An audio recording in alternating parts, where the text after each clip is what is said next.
ভিডিওর শুরুতেই তোমাদের সকলকে জানাই শুভ দীপাবলির অনেক অনেক প্রীতি শুভেচ্ছা ও আন্তরিক অভিনন্দন। এই দেখো, এটা ছিল কুড্ডুবাবুর আজকের আউটফিট, আর এই ছিল আমাদের মা লক্ষ্মীর আউটফিট। আজ আমাদের বাড়িতে এসেছিল আমারই এক বান্ধবী, যার নভেম্বরে বিয়ে। তার জন্য আজকে আমরা প্রসাদের সহযোগে তার আইবুড়ো ভাতের আয়োজন করেছিলাম।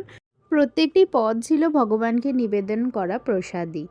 শুক্তো, ডাল, শাহী পনির, ঝুরো আলু ভাজা, শাক, চাটনি, পাঁপড়, রসমালাই সহযোগে আমাদের এই আইবুড়ো ভাতের আয়োজন। বিকালবেলা আমি, মা, বাবা, বোন 4 জন মিলে বেরিয়ে পড়েছিলাম আশেপাশের একটু ঠাকুর দেখতে এবং আমাদের এখানে কালীতলায় কালী মন্দিরে পুজো দিতে। আলোর চাদরে মোড়া এই উৎসবটি খুব সুন্দর এবং খুব আনন্দময় হলেও প্রচণ্ড শব্দবাজি আর ধুলো ধোঁয়ার জন্য এই উৎসবে আমি বাড়ি থেকে বেরোতে একটু অপছন্দ করি।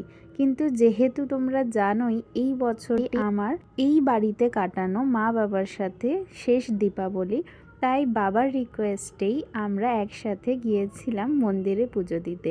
আর তারপর ওখান থেকে আমরা গিয়েছিলাম আরেক আঙ্কেলের বাড়ি, যেখানে প্রতি বছরই আমরা গিয়ে থাকি কালী পুজোর দিন। এখানে বাবা মিষ্টি আনতে গেছে আর মা বাইরে দাঁড়িয়ে অপেক্ষা করছে। ততক্ষণে আমি আর বোন আকাশে আতশবাজির খেলা দেখতে ব্যস্ত। আমি কিন্তু বাজিতে ভীষণ ভয় পাই, আর সেই কারণেই আমি কখনোই বাজি ফাটাতে পছন্দ করি না।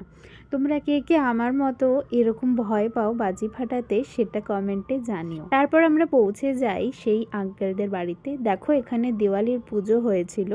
বিশেষত যারা নন বেঙ্গলি বিজনেসম্যান থাকেন তাদের বাড়িতে এই পূজা হয়ে থাকে। বাড়ি ফেরার পথে কিছু প্রতিমা দর্শন করে বাড়ি ফিরলাম। তো আজকের ভিডিওটা এখানেই শেষ করছি। দেখা হবে পরের ভিডিওতে। রাধে রাধে।